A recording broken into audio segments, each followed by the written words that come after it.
ഇപ്പം ഈ ക്യാഷിൻ്റെ കാര്യം പറഞ്ഞു, കോസ്റ്റ് ഇത്രയും വരുന്നുണ്ട്. അപ്പം സാധാരണക്കാരെ സംബന്ധിച്ചിടത്തോളം കേട്ടിട്ടുണ്ട്, അബ്രോഡ് പോകുന്ന സമയത്ത് നമ്മൾ ബാങ്കിൽ ഇത്രയും ഒരു ഫിക്സഡ് എമൗണ്ട് കാണിക്കണം അവിടെ സ്റ്റഡി ചെയ്യുന്നത്. അപ്പോൾ സാധാരണക്കാരായ കുട്ടികളെ സംബന്ധിച്ചിടത്തോളം അതൊരു ഇപ്പോഴും ഒരു ടെൻഷനുള്ളൊരു കാര്യമാണ്. ഇത്രയും എമൗണ്ട് ബാങ്കിൽ ഇട്ടിട്ട് പോകണമല്ലോ. അപ്പം അവർക്ക് കുറഞ്ഞ ചിലവിൽ പഠിക്കാനുള്ളൊരു ഓപ്ഷൻ ഉണ്ടോ? ഇപ്പോൾ ആക്ച്വലി താൻ ചോദിച്ചതിന് വിസ ഫണ്ട്സ് ആണത്. അത് നമ്മുടെ കയ്യിൽ നിന്ന് ചിലവാകുന്നൊരു പൈസയല്ല.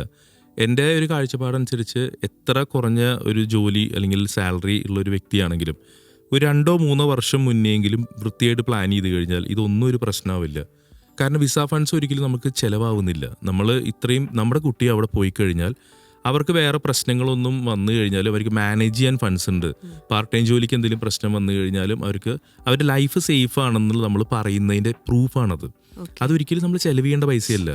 ട്യൂഷൻ ഫീ ആയിട്ട് നമ്മൾ യൂണിവേഴ്സിറ്റിയിൽ അടയ്ക്കേണ്ടത് മാത്രമാണ് നമുക്ക് ചിലവായിട്ട് വരുന്നത്. അത് സ്റ്റാർട്ടിങ് ഫ്രം ഇപ്പോൾ ജർമ്മനി ഫ്രീ എഡ്യൂക്കേഷൻ മുതൽ ഓസ്ട്രിയ അല്ലെങ്കിൽ റൊമേനിയ 50,000 to 1 lakh മുതൽ 3 lakhs വരെയുള്ള അങ്ങനെ പല പല റേഞ്ചിലുള്ള ഓപ്ഷൻസ് അവൈലബിൾ ആണ്. അപ്പോൾ ഇന്ന് എനിക്ക് തോന്നുന്നു ലാൻഡിൻ്റെ വാല്യൂ ഹൈ ആയിട്ടിരിക്കെ ഒരു 5 സെൻറ്റോ അല്ലെങ്കിൽ 10 സെൻറ്റോ ഒക്കെ പ്ലഡ്ജ് ചെയ്തിട്ടുള്ള ഒരു കുട്ടി, അതും നല്ല മിടുക്കുള്ള കുട്ടികൾക്ക് ഈ ഗ്ലോബൽ റാങ്കിൽ വന്നിട്ടുള്ള യൂണിവേഴ്സിറ്റിയിലാണെങ്കിൽ ബാങ്ക് ലോൺ കൊടുക്കാൻ തയ്യാറാവും. അപ്പോൾ ഇന്ന് എനിക്ക് തോന്നുന്നു 5-10 സെൻറ്റ് പ്ലഡ്ജ് ചെയ്താൽ പോലും ശരിക്കും പറഞ്ഞാൽ ആ ഒരു എമൗണ്ട് കിട്ടുന്നൊരു സാഹചര്യമാണ്. പണ്ടെന്ന് പറയുന്നത് ലാൻഡിൻ്റെ വാല്യൂ ഇത്ര ഉണ്ടായിരുന്നില്ല. അപ്പോൾ ഇത് ആവറേജ് ഹൗസ് ഹോൾഡിൽ പെട്ടൊരു കുട്ടിയെ സംബന്ധിച്ചിടത്തോളം ഇത് വലിയൊരു കാര്യമായിരുന്നു. ഇന്ന് എത്രയോ വളരെ വളരെ സാധാരണ ഇതിലുള്ള കുട്ടികൾ പോകണം. ഞാനെപ്പോഴും ശ്രമിക്കാറുള്ളത് കുട്ടികൾക്ക് ഡ്രീം ചെയ്യാൻ പഠിക്കാനാണ്. അതായത് ചെറിയ സാധാരണ ഒരു കുടുംബത്തിൽപ്പെട്ട ഒരാൾക്ക് ഡ്രീം ചെയ്യാൻ പറ്റില്ല എന്ന് പറയുന്നതിനൊരു അപാകതയില്ലേ?